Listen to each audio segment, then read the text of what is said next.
Good morning, everyone. Today we are going to study the first chapter of First Flight. First flight नाम की book जो है आपकी first flight FIRST first flight FLIGST first flight की नाम की जो बुक जो है आपकी इसका फर्स्ट चैप्टर स्टडी करेंगे हम आज. The name of the first chapter is a letter to God. A letter to God. ठीक है. इसके राइटर हैं GLFUENTES.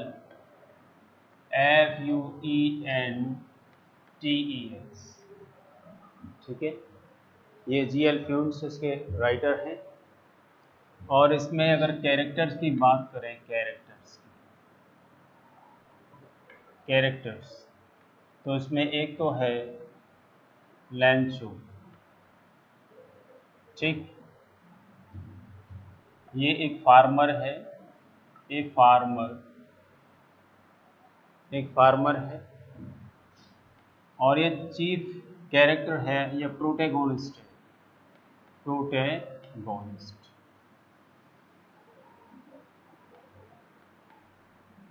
प्रोटैगोनिस्ट किसे कहते हैं? चीफ कैरेक्टर को. ये चीफ कैरेक्टर है. दूसरे जो कैरेक्टर्स आप मान सकते हो उसमें मान लें तो है पोस्ट मास्टर. और थर्ड मान लें पोस्टमैन एंड अदर्स. ठीक है. तो ये कैरेक्टर्स हैं. लेंचो जो कि फार्मर है. और बता दूं मैं आपको, इसकी मैंने एक समरी वाली वीडियो बना दी है जिसमें समरी बताई थी, कुछ क्वेश्चंस भी करा दिए थे. आज हम चैप्टर को स्टडी करने जा रहे हैं. ठीक है. Today we will read out the chapter. ठीक. तो line to line, paragraph to paragraph explanation उसका देखेंगे. ठीक है. So let's start the class without wasting time. Title का मीनिंग मैंने आपको पहले समझा दिया है, कि पहले भी समझाया था, अभी और समझाता हूँ. ए लेटर टू गॉड, एक पत्र ईश्वर के लिए. इस फ्रेज को या इस टाइटल को आप जब सुनते हो या पढ़ते हो या देखते हो तो एक मन में ख्याल आता है कि भाई ये अनयूजुअल घटना है. ये कैसी है? अनयूजुअल है. कैसी घटना है? अनयूजुअल है. क्योंकि सामान्यतः वी आर नॉट राइटिंग और we don't write to a letter to God. सामान्यतः हम कोई पत्र ईश्वर के लिए नहीं लिखते, लेकिन इसमें लेखक ने लिखा है, मीन्स जो कैरेक्टर जो है उसने लिखा है, तो ये अनयूजुअल बात है. ठीक है. सामान्य बात नहीं है. तो शुरुआत करते हैं इस फर्स्ट चैप्टर की. सी फर्स्ट चैप्टर में आया है ये. पहले बिफोर यू रीड, स्टार्ट करने से पहले, चैप्टर स्टार्ट करने से पहले कुछ यहाँ पे राइटर ने कुछ दिया है, वो देखें क्या कह रहा है. दे से, वे कहते हैं, वे का मतलब लोग. दे से फेथ कैन मूव माउंटेन्स. वे कहते हैं कि अगर व्यक्ति को विश्वास हो किसी भी चीज़ में, तो वो माउंटेन्स को भी हिला सकता है, यानी पर्वतों को भी हिला सकता है. इतनी शक्ति होती है विश्वास में. वे कहते हैं, वे का मतलब है लोग ऐसा कहते हैं. But what should we put our faith in. लेकिन क्वेश्चन कर रहा है लेखक आपसे कि भाई सवाल ये है, हमें किस चीज़ में विश्वास करना चाहिए.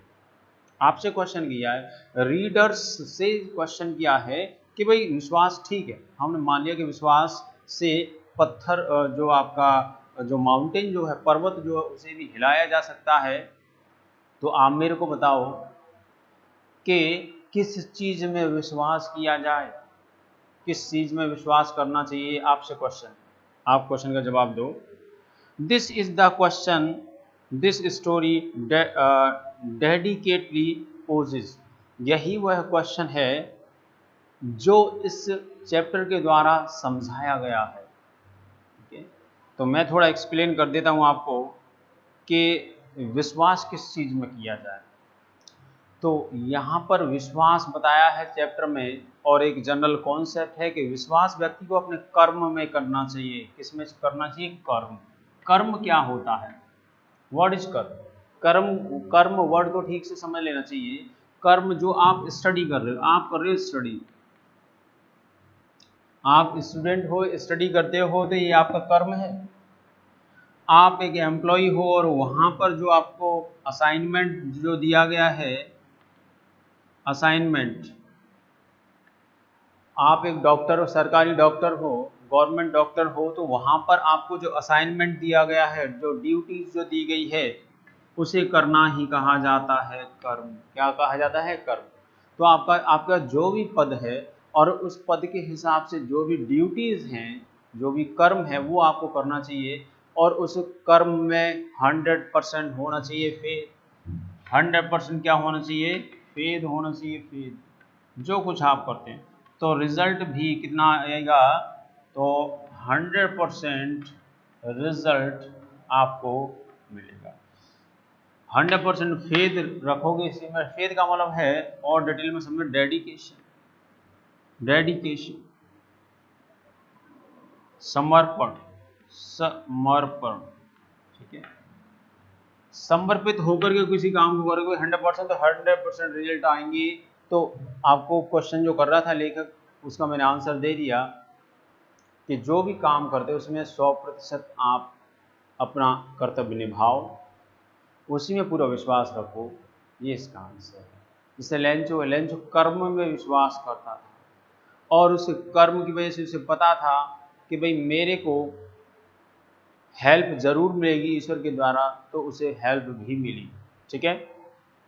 आगे उन्होंने बोला है, Lencho is a farmer who writes a letter to God when his crops are win. Lencho एक फार्मर है, जैसे मैंने आपको बताया, जब उसकी फसल बर्बाद हो जाती है तो वह एक लेटर लिखता है ईश्वर के लिए, और asking asking for a 100 pesos, और क्या कहता है? 100 पीसोज की मेरे को रिक्वायरमेंट है। 100 पीसोज की करेंसी है, क्या है? जो एक ग्रुप ऑफ कंट्रीज है उनका जो है वो पीसो, जैसे अपने यहाँ रुपए चलते हैं, रुपए इंडिया में, वैसे वहाँ पीसो चलते हैं। तो पीसो जो है 100 पीसोज की उससे जरूरत है, ऐसा उसने लिखा। और आगे, does Lencho's letter reach God, क्या लेंचो का लेटर ईश्वर के पास पहुंचता है? नहीं। Does God send him the money, क्या ईश्वर उसे मनी भेजता है? तो ये हम आगे देखेंगे भेजता है या नहीं। Think what your answer to these questions would be, और लेखक कहता है कि आप विचार करो कि इन जो मैंने क्वेश्चंस आपसे पूछे हैं उन क्वेश्चंस का क्या जवाब हो सकता है। And guesses how the story continues before you begin to read it, और सोचें इस स्टोरी को पढ़ने से पहले सोचें कि ये स्टोरी किस प्रकार से आगे चलेगी, ठीक है। चलिए अब शुरुआत करते हैं हम टेक्स्ट की। पेज नंबर 3, पेज नंबर 3 पर द हाउस, यहाँ से टेक्स्ट ये शुरू हो रही है, यहाँ से हम स्टार्ट करेंगे। We will begin from here. See, तो ये करेंसी बताई दी थी मैं आपको, currency CURRENCY currency. The only one in the entire valley, जगह the house the only one in the entire valley set on the crest of a low hill. यहाँ पर राइटर बोल रहा है कि वो जो इंटायर वैली जो थी, यानी संपूर्ण जो घाटी जो थी और वो चोटी जो थी, थोड़ा उभरा हुआ स्थान जो था, वहाँ उसकी क्रेस्ट पर, क्रेस्ट का मतलब क्या होता है? क्रेस्ट, क्रेस्ट का मतलब होता है टॉप, मीन्स चोटी, मीन्स चोटी। क्रेस्ट, उसकी टॉप पर, हिल जो थी उसकी टॉप पर एकमात्र मकान था, एक ही मकान था। वो मकान किसका था? लेंचो का था। वो मकान किसका था? लेंचो का अकेला मकान था पूरी वैली में, ऐसा बोल रहा है। From this height one could see the river and the field of ripe corn dotted with the flowers that always promised a good harvest। और उस हिल पे से, उस चोटी पे से वहाँ पर देखा जा सकता था फसल को, उस फसल को जो लेंचो ने बोई थी, लेंचो के खेतों को देखा जा सकता था, और खेतों को देख करके कहा जा सकता था कि इस बार फसल जो है बहुत जोरदार होगी, फसल बहुत जोरदार होगी। फसल बहुत अच्छी थी, देख करके अनुमान लगाया जा सकता था, ऐसा कहा है। ठीक है, राइप कॉर्न, राइप का मतलब क्या होता है? Ripe, RIP, not raw, RAW। Ripe का मतलब होता है पका हुआ, जो कच्चा नहीं है वो राइप है। रॉ का मतलब होता है कच्चा, और जो कच्चा नहीं है वो कौन सा हो गया? राइप। तो फसल जो है करीब करीब पकने वाली थी, उसमें दाने भी पड़ गए थे, ऐसा इन्होंने बोला है। ठीक है, और उसे देख करके अनुमान लगाया जा सकता था कि बहुत अच्छी फसल होने वाली है। The only thing the earth needed was a downpour और एट लीस्ट ए शॉवर। तो कुल मिलाकर के जो ज़रूरत जो थी उस खेती को, उस फसल को, वो बारिश की थी। बारिश अगर हो गई तो बहुत ही सुंदर, बहुत ही अच्छी फसल होगी। ऐसा डाउनपोर हो गया, DOWNPOUR, डाउनपोर। डाउनपोर का मतलब होता है हैवी रेन, हैवी रेन। ठीक है, और एक वर्ड आया shower, SHOWER। Shower means light rain, हल्की बारिश। कि लेंस चाहता था कि जोरदार बारिश हो जाए, और कहता है जोरदार बारिश ना हो तो हल्की सी बारिश हो जाए तो उससे भी काम चल जाएगा। Through out the morning Lencho who knew his fields immediately had done nothing else but see the sky towards the north east. ठीक है, तो ये पूरी सुबह सुबह सुबह जब थी तो सुबह पूरे टाइम सोचता ही रहा कि भाई बादल तो हो रहे हैं, देखो बारिश आ जाए, बारिश आ जाए, लेकिन सुबह तक बारिश नहीं हुई। हाँ, उसे ईस्ट, नॉर्थ ईस्ट में, नॉर्थ नॉर्थ और ईस्ट, नॉर्थ और ईस्ट में उसे बादल दिखाई दिए। क्या दिखाई दिए? Cloud, CLOUDS। उसे बादल दिखाई देते हैं, और बादल देख करके वो खुश होता है कि भाई अब तो बारिश होगी, मज़े आ जाएंगे, ऐसा कहता है। ये फर्स्ट पैराग्राफ खत्म हुआ आपका। उसके बाद सेकंड पैराग्राफ है, now we are really going to get some water woman. और अपनी वूमन, वूमन वर्ड किसके लिए? लेंचो की वाइफ के लिए। लेंचो अपनी वाइफ से कहता है कि देखो वास्तव में अब पानी पड़ने वाला है, पानी जो है वो मतलब बारिश होने वाली है, और जिसकी वजह से हमारा इरिगेशन हो जाएगा, पानी लग जाएगा हमारे खेतों में, हमारी फसल बहुत अच्छी होगी, ऐसा बोलता है अपनी वाइफ से। और the woman who was preparing supper replied yes good willing. The older boys were working in the field. अब हुआ क्या? लेंचो ने जब अपनी वाइफ से कहा कि बहुत अच्छी बारिश होने वाली है, तो लेंचो की वाइफ भी कहती है ऐसी ही मैं विल करती हूँ, ऐसी मैं इच्छा करती हूँ कि अच्छी सी बारिश हो जाए, और अच्छी सी बारिश हो जाए तो अपना काम बन जाए। और उस समय वो खाना बना रही थी, शाम का खाना बना रही थी। ठीक है, और जो बड़े बच्चे जो थे वो खेतों में काम कर रहे थे। बड़े बच्चे का किस में काम कर रहे थे? खेतों में। और यहाँ पर एक वर्ड आया है सपर, SUPPER, सपर। सपर का मतलब होता है डिनर, DINNER। ठीक है, सपर का मतलब डिनर होता है। तो वो खाना बना रही थी शाम का। और while the smaller ones were playing near the house until the woman called to them all। ठीक है, और छोटे बच्चे जो थे वो घर के पास में खेल रहे थे, घर के पास में खेल रहे थे, और तब तक वो खेलते रहे जब तक के उस औरत ने, लेंचो की वाइफ ने, जब तक उन्हें आवाज़ न लगाई खाना खाने के लिए। ठीक? और कहा उसने कम फॉर डिनर, खाना खाने, रात्रि भोजन के लिए आ जाओ। It was during the meal that just as Lencho had predicted. और यह मील या भोजन था, जब वो खाना खा रहा था तो उसने जैसा प्रिडिक्ट किया था, PREDICT, predict means gas, GUESS, gas. Predict means gas, अनुमान लगाना, कुछ भविष्य के बारे में कुछ कहना। ठीक है, तो वो प्रिडिक्ट करता है, प्रिडिक्शन करता है कि भाई ऐसा लग रहा है कि भाई अब बारिश आने वाली है। ठीक, आगे क्या होता है? Big drops of rain began to fall in the north east, huge mountains of clouds could be seen approaching.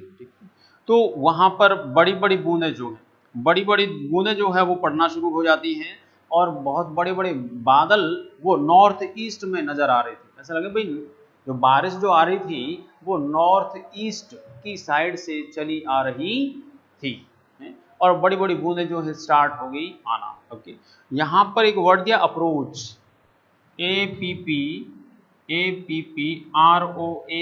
Approach. Approach means come near,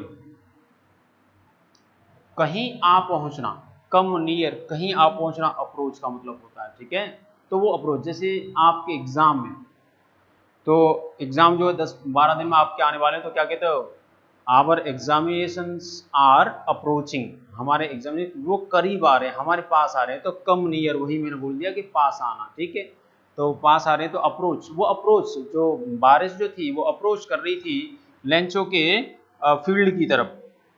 ठीक है, और तो कोई वर्ड नहीं जो आपको ना आता हो। आगे देखें, the air was fresh and sweet, the man went out for no other reason than to have the pleasure of feeling the rain on his body. ठीक है, तो वह व्यक्ति, कौन व्यक्ति, लेंचो खुद जो है बाहर गया, घर से बाहर गया, और किस रीजन के लिए, जो बारिश की बूंदें जो थी या बारिश जो थी उसका आनंद लेने के लिए, उसे एंजॉय करने के लिए वह बाहर जाता है, और अब वह अपनी स्किन पर फील करता है बारिश की बूंदों को।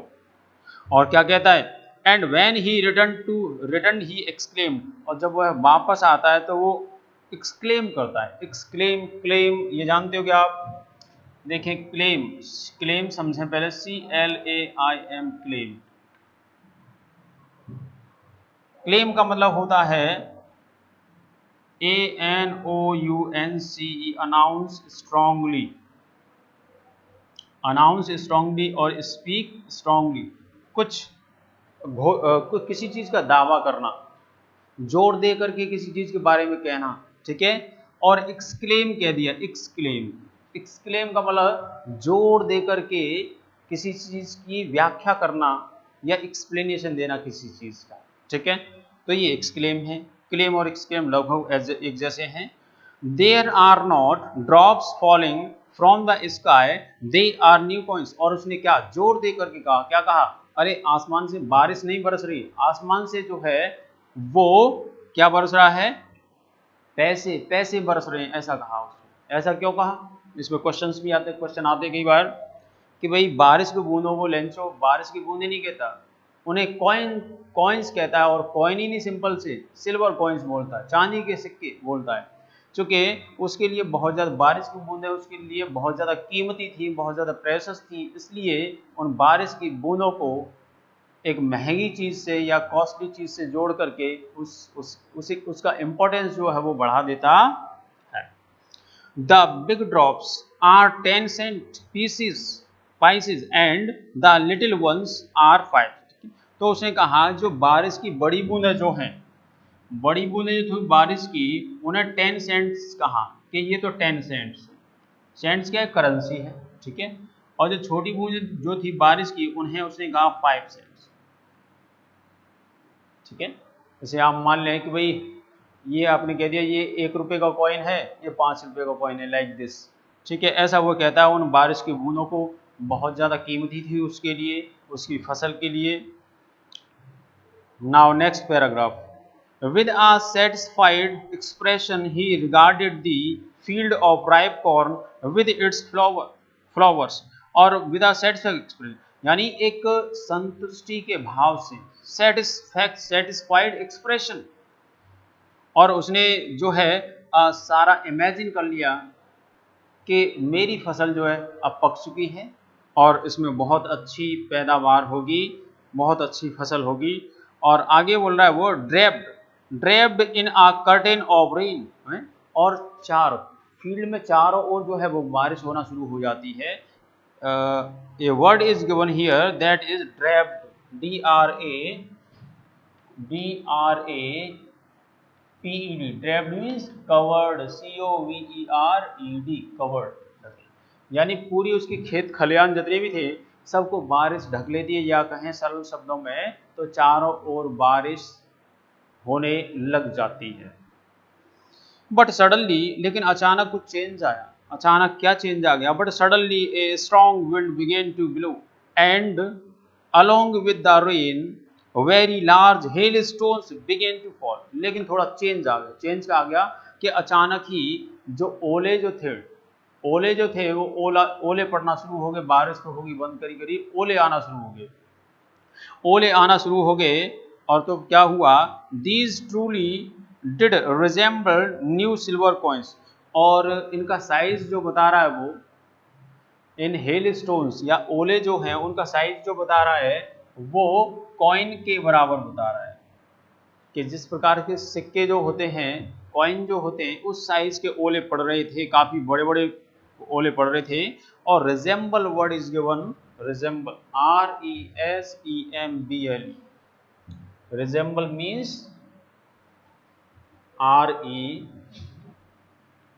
RESEMBLE। Resemble means alike, means समान, ठीक है, या एक जैसे।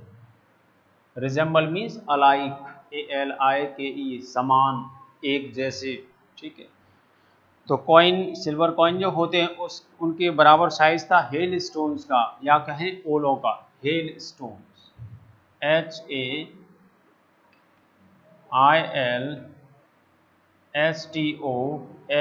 हेल स्टोन, ठीक है। तो इसे इंग्लिश में बोले फ्रिज्ड, FRIDGED, फ्रिज्ड ड्रॉप्स, ठीक, ओले। आगे इन्होंने कहा है the boys exposing themselves to the rain ran out to collect the frozen pearls. और जो बच्चे जो थे वो अपने कपड़े उतार करके और बारिश में जो है वो जाते हैं, बारिश में जाते हैं उन ओलों को कलेक्ट करने के लिए या ओले लेने के लिए, ठीक है। Frozen pulse, frozen FROZEN PEARLS, frozen pulse किसे कहा है? यहाँ पे लेखक ने जिसे कहा है आपका हेल स्टोन्स, हेल स्टोन, ठीक है। ओलों को कहा है फ्रोजन, जमे हुए मोती, फ्रोजन पल्स। नेक्स्ट पैराग्राफ में देखें, it is really getting bad now exclaim the man. और अब वह मैन वर्ड किसके लिए आया है? लेंचो के लिए। लेंचो कहता है कि भाई अब तो बहुत बुरा हो गया। अभी जब बारिश आई थी केवल तो वो बहुत खुशी मना रहा था और उसने एक्सप्लेनेशन दिया था कि भाई अब तो अच्छी पैदावार होगी हमारी, अच्छी खासी बारिश हो रही है। लेकिन तुरंत ही ये जो हेल स्टोन में बदल जाती है पूरी बारिश जो थी, और अब वो कहता है कि भाई अब तो काम खराब हो गया। I hope it pass quickly, और मैं ऐसी उम्मीद करता हूँ कि जल्दी से ओला वृष्टि या कहें ये ओले का तूफान जो है ये गुजर जाए, ऐसी मैं उम्मीद करता हूँ। I did not it did not pass quickly, लेकिन ऐसा हुआ नहीं, वो जल्दी से पास नहीं हो पाती बारिश। For an hour the hail rained on the house, the garden, the hillside, the cornfield, on the whole valley, the field was white as if covered with salt. अब हुआ क्या कि ये बारिश बंद नहीं, ओलों की बारिश बंद नहीं, ओला वृष्टि बंद नहीं हुई, और वहाँ जितने भी खेत खलियान थे, गार्डन्स थे, हाउसेस थे, उन सब पर जो है ओले जो है छा जाते हैं, चारों ओर ओले से कवर हो जाता है। और लेखक यहाँ कहता है ऐसा लगता था जैसे चारों ओर नमक फैला दिया हो, नमक, सॉल्ट चारों तरफ डाल दिया हो, ऐसा वहाँ नजर आता है, ठीक। Not a leaf remained on the trees. The corn was totally destroyed. The flowers were gone from the plants. यहाँ पर लेखक बोल रहा है कि ट्रीज पर यानी पेड़ और पौधे जो थे उन पर एक भी पत्ती नहीं रहती, वहाँ पे एक भी पत्ती नहीं रहती, और पेड़ों से जो फूल जो है वो भी झड़ जाते हैं।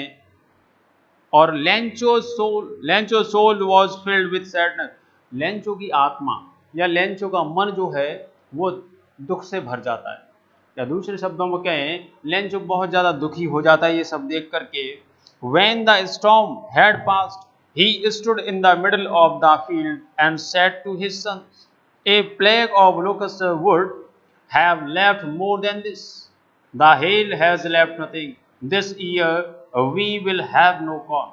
तो बारिश जो ओलावृष्टि जो थी उसे गुजर जाने के बाद लेंचो फील्ड में जाकर के खड़ा हो जाता है। लेंचो फील्ड में जाकर के खड़ा हो जाता है और अपने बच्चों से कहता है कि भाई जो टिड्डियों का दल जो होता है, टिड्डियाँ जो होती हैं जो कि ग्रुप बना करके आती हैं, खेती को खा जाती हैं, तो वो भी इतना ज़्यादा नुकसान नहीं करती, वो भी कुछ फसल को छोड़ जाती हैं, लेकिन इस ओलावृष्टि ने फसल को या क्रॉप को 100% डिस्ट्रॉय कर दिया, ऐसा वो कहता है। और साथ ही साथ और आगे कहता है अपने बच्चों से कि भाई इस साल तो हमारे पास एक भी अनाज का दाना नहीं है खाने के लिए, इस साल तो हमें भूखा रहना पड़ेगा, ऐसा वो बोलता है। ठीक है।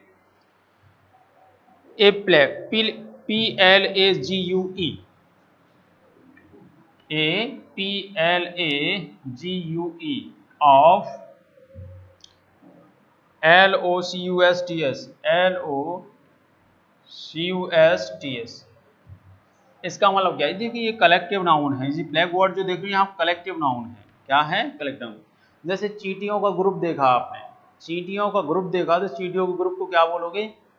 स्वाम बोला जाता है। क्या बोला जाता है? स्वाम, स्वाम ऑफ आंट्स बोलते हैं, स्वाम ऑफ आंट्स। ठीक है। तो स्वाम वर्ड क्या है? कलेक्टिव नाउन है। तो ये भी जो प्लेग एक कलेक्टिव नाउन है जो कि टिड्डियों के दल के लिए, टिड्डियों का जो ग्रुप जो होता है उसके लिए यूज किया जाता है, ये है। ठीक है। ओके। और आगे उसने क्या बोला है, जो सेंटेंसेस बोले हैं, जो स्टेटमेंट्स जो बोले हैं वो यहाँ पर दे दिए हैं। और क्या कहा? That night was a sorrowful one, वह लेंचो के लिए वाली जो रात जो थी वो सॉरोफुल वन थी, दुख से भरी हुई। आज तक जितनी भी रातें उसने गुजारी थी उन सब में ज़्यादा दुख से भरी हुई रात थी। All our work for nothing, और उसने कहा कि भाई जितना भी हमने परिश्रम या वर्क किया वो तो जीरो हो गया, फॉर नथिंग, उसका कोई भी रिजल्ट नहीं आया, सब बर्बाद हो गया, अपना सारा काम खराब हो गया, ऐसा वो बोलता है। There is no one who can help us, और ये भी बोलता है कि कोई भी ऐसा व्यक्ति मेरे को नजर नहीं आता जो हमारी सहायता कर सके। We shall all go hungry this year, हम इस साल भूखे ही रहेंगे, ऐसा उसने कहा। ठीक। तो यहाँ तक आपने जो टेक्स्ट जो पढ़ी उसके बाद कुछ क्वेश्चंस दे रखे हैं, तो मैं आपसे क्वेश्चंस करूंगा, इन्हें डिस्कस करेंगे। After that we will read out ahead. Okay, now see questions are, what did Lencho hope for, Lencho किस चीज की उम्मीद कर रहा था? तो बहुत ही सिंपल सा क्वेश्चन है, लेंचो किस चीज की होप कर रहा था? Lencho hope for a good rain because his crops or his fields needed downpour, ठीक है, बारिश की जरूरत थी तो वो उम्मीद कर रहा था बारिश आ जाए। नेक्स्ट क्वेश्चन है, व्हाई डिड लेंचो से the rain drops were like new coins. अच्छा, लेंचो ने जो बारिश की बूंदें जो है उनकी तुलना या उनका कंपैरिजन जो कॉइन्स जो हैं या सिक्के जो उनसे क्यों किया? ठीक है, जब आप किसी चीज़ का इम्पोर्टेंस बढ़ाते हो, किसी चीज़ का इम्पोर्टेंस बढ़ाते हो, महत्व बढ़ाते हो, तो उस चीज़ को किसी बड़ी चीज़ से लिंक कर देते हो। तो बड़ी चीज़ से किसी चीज़ को लिंक किया जाता है तो उसका इम्पोर्टेंस बढ़ जाता है, उसका पद बढ़ जाता है और उसकी कीमत बढ़ जाती है। तो यहाँ पर लेंचो के लिए बहुत ज़्यादा कीमती हैं बारिश की बूंदें, इसलिए उसने कॉइन से कंपैरिजन किया है। ठीक है। और एक तो ये इनसाइड मीनिंग बता दिया मैंने, और आउटसाइड मीनिंग क्या है वो बताता हूँ आपको। आउटसाइड मीनिंग आप देख सकते हैं कि उनका साइज जो था वो कॉइन के बराबर था, तो इस हिसाब से तो दोनों तरीके से इस क्वेश्चन का आंसर दिया जा सकता है। अलग अलग बुक्स में आपको अलग अलग जो है वो स्टेटमेंट मिल जाएंगे, both are correct. Third question is, how did the rain change, rain जो है वो किस प्रकार से चेंज हो जाती है? तो पता है आपको, रेन थोड़ी 10-5 मिनट तो बारिश ठीक हुई, लेकिन उसके बाद वो हेल स्टोन्स में चेंज हो जाती है। What happen to Lencho field, और उसके बाद लेंचो के फील्ड का क्या हुआ? लेंचो के फील्ड का क्या हुआ? तो लेंचो की फसल जो थी वो 100% जो है डिस्ट्रॉय हो जाती है, रुइंड हो जाती है, और वह लेंचो दुख से भर जाता है। ठीक है, और एक कई सारे विलाप जो करते हैं, ग्रीव या कहे मॉर्नफुल व्यक्ति जो होता है या दुख में व्यक्ति जो होता है, तो कई सारे जो है सेंटेंस बोलता है दुख से भरे हुए। उसी प्रकार के सेंटेंस उसने बोले हैं कि हे ईश्वर, कम से कम टिड्डियाँ खाती, चलो खा जाती टिड्डियाँ, लेकिन थोड़ी बहुत फसल तो छोड़ जाती, लेकिन इसने तो बिल्कुल भी कुछ नहीं छोड़ा। इस टाइप की बात है वो कहता है। आगे देखें, फोर्थ क्वेश्चन है, what were Lencho's feeling when the hell stop. तो लेंचो की फीलिंग क्या थी, क्या महसूस कर रहा था, तो दुख से भरा हुआ महसूस कर रहा था अपने आप को। और उसने कई सारी, जैसे मैंने अभी बताया, उसने कई सारे स्टेटमेंट बोले और कहा अपने बच्चों से कि भाई इस साल तो हमें भूखा रहना पड़ेगा, कोई भी हेल्प करने के लिए हमारी यहाँ पर मौजूद नहीं है। ठीक, उसके बाद आगे जो है टेक्स्ट है उसे पढ़ना शुरू करते हैं। देखें, but in the hearts of all who lived in that solitary house in the middle of the valley there was a single hope, help from God। और यहाँ पर राइटर बोल रहा है कि in the hearts of all who lived in the solitary house, ठीक है, तो वहाँ पर उस हिल स्टेशन पे, उस हिल पर एकमात्र जो मकान जो था, सॉलिटरी का मतलब समझे पहले आप, सॉलिटरी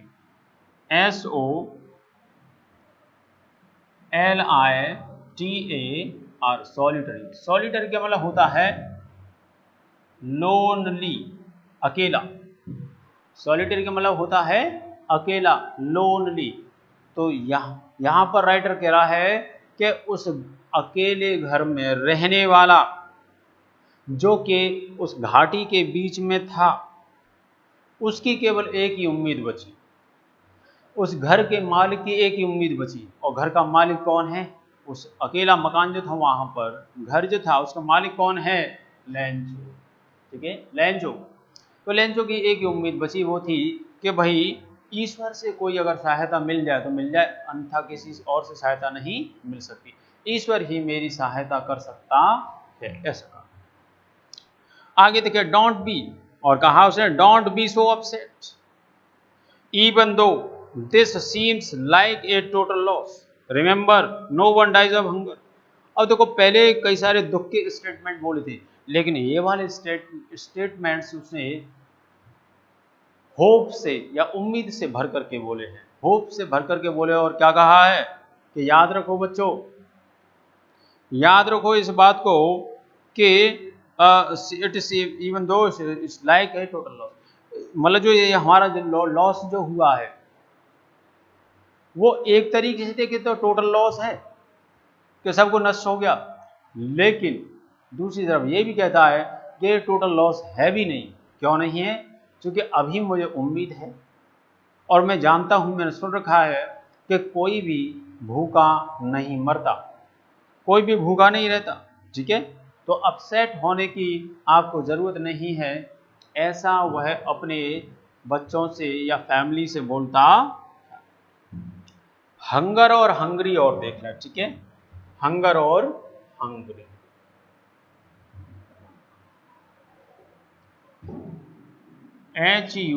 HUNGER, हंगर मीन्स होती है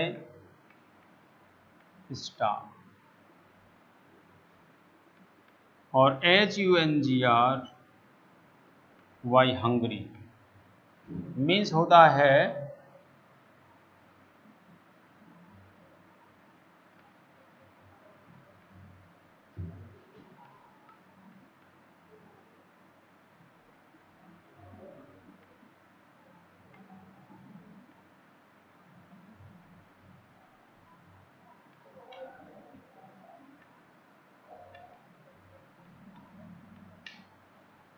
HUNGER, हंगर का मतलब है स्टार, भूख या भूख लगना।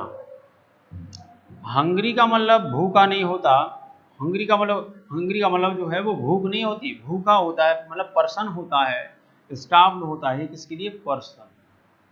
ठीक है, तो ये डिफरेंस याद रखना। तो वह अपनी फैमिली को उम्मीद कराता है कि भाई कोई भी व्यक्ति भूखा नहीं मरता, मेरे को ऐसी उम्मीद है और ईश्वर हमारी सहायता जरूर करेगा।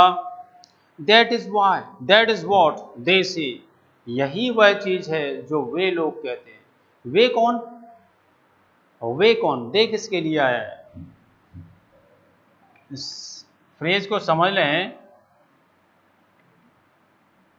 दैट इज वॉट दे से, दे का मतलब है पीपल, लोग, पीपल। दैट इज वॉट, यह वही चीज है जो वे कहते हैं। वे कौन, लोग।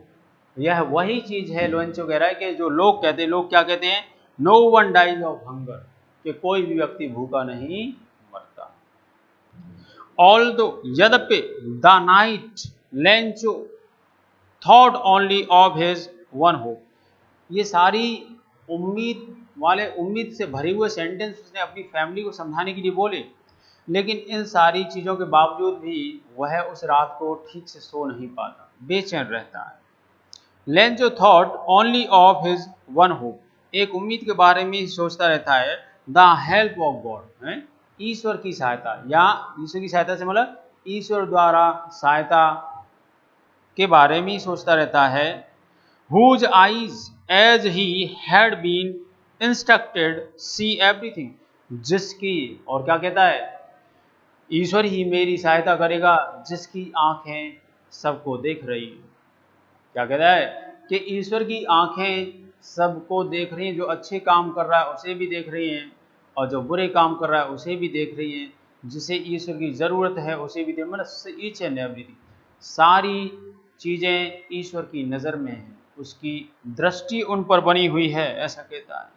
Even what is deep in one's conscious, even, और ईश्वर ये भी बता रहा है, ईश्वर ये भी जानता है कि तुम्हारे मन में क्या चल रहा है, तुम्हारी आत्मा में क्या चल रहा है, ये भी ईश्वर जानता है।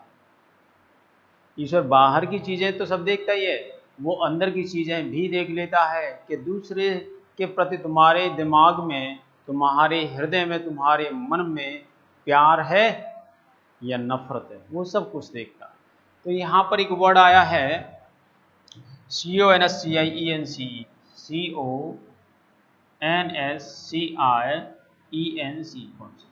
कॉन्शियस का मतलब क्या होता है? इनर सोल, या कहें चेतना।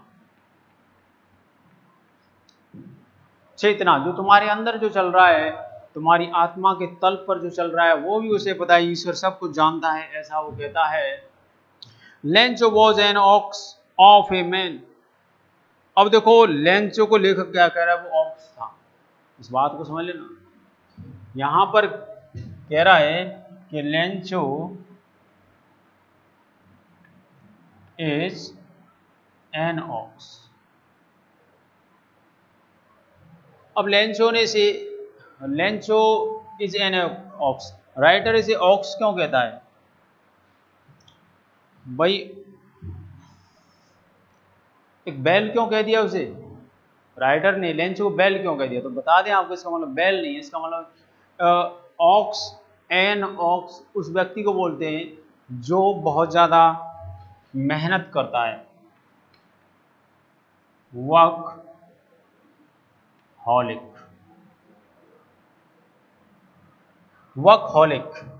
एनॉक्स का मतलब क्या है? वर्क हॉलिक।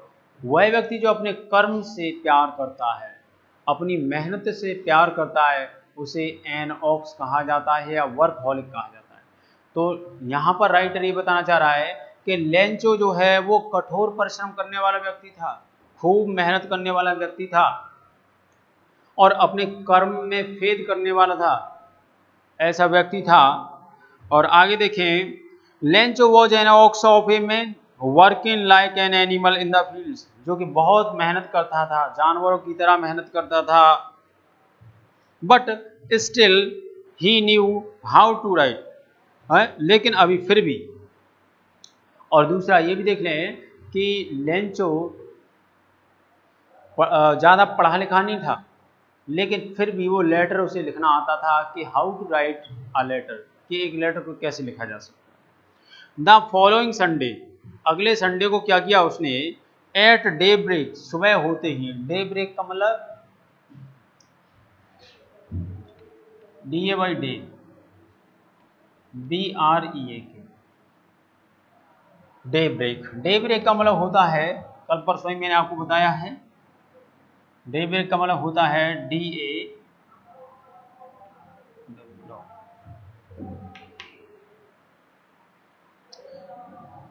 प्रभात। सुबह होते ही वह अगले संडे को सुबह होते ही निकल पड़ता है, कहाँ के लिए? he began to write a letter which he himself would carry to town।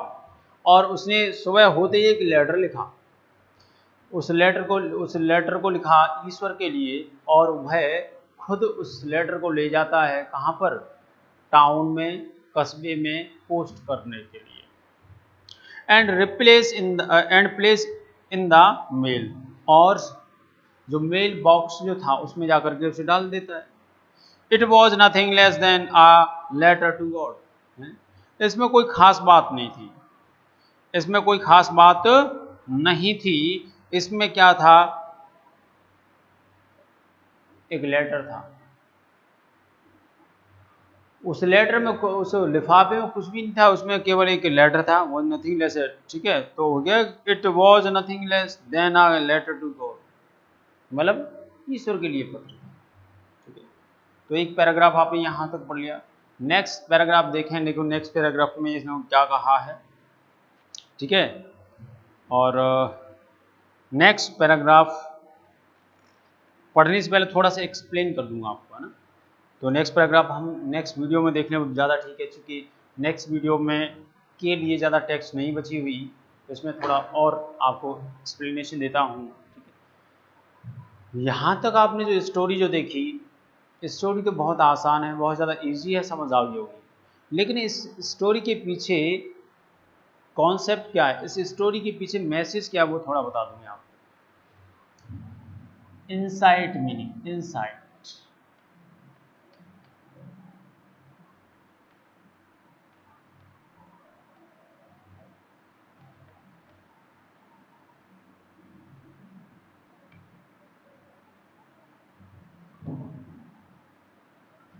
और इसका मतलब, एक मिनट, इसका इनसाइट का मतलब होता है अंतर्दृष्टि। इनसाइट का मतलब होता है अंतर्दृष्टि, मतलब किसी व्यक्ति के अंदर इंट्रोस्पेक्ट करने की शक्ति, किसी व्यक्ति के अंदर झांकने की शक्ति होती है इनसाइट। इनसाइट तो इसमें चैप्टर में अंदर झांकने पर जो मिलता है वो मैं आपको बताता हूं कि यहाँ पर एक चीज पर ध्यान दिया गया है, वो है फेथ, विश्वास।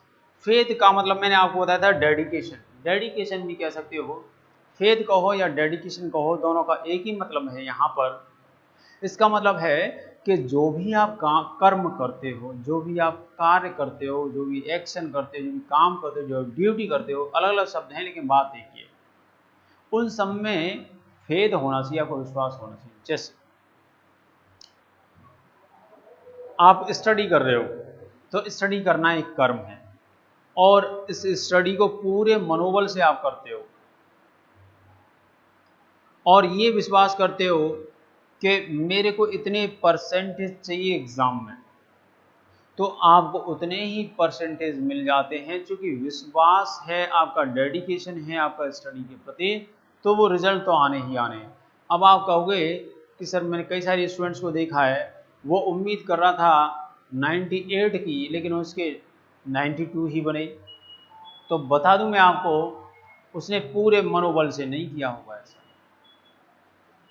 उसने पूरे मनोबल से, पूरे डेडिकेशन से, पूरे फेथ के साथ नहीं किया होगा। पूरे से फेथ के साथ या पूरे डेडिकेशन के साथ अगर कोई करता है, पूरी श्रद्धा के साथ, तो वो काम होकर ही रहता है। कई बार बच्चे मेहनत करते हैं, लेकिन वो उस सोर्स का मजाक बनाते हैं जहां से इन्हें ये चीज़ें प्राप्त हुई हैं। इस बात को ठीक से समझ लेना, सोर्स।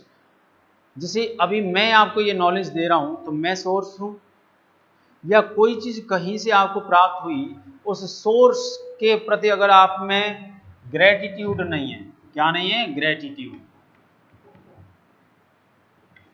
उस सोर्स के प्रति आपका ग्रेटिट्यूड नहीं है, तो वो एक कमी है और आपको एक्सपेक्टेड चीज नहीं मिलेगी, एक्सपेक्टेड रिजल्ट 100% नहीं मिल सकता। तो इस चीज को ठीक समझ लें कि जहां से जो कोई चीज ले रहे हो वहां पर थैंकफुलनेस का भाव होना चाहिए तुम्हारे अंदर, अंतर्मन में। किसी दूसरे से शब्द बोलने से मतलब नहीं, आपके अंतर्मन में पूरी श्रद्धा होनी चाहिए,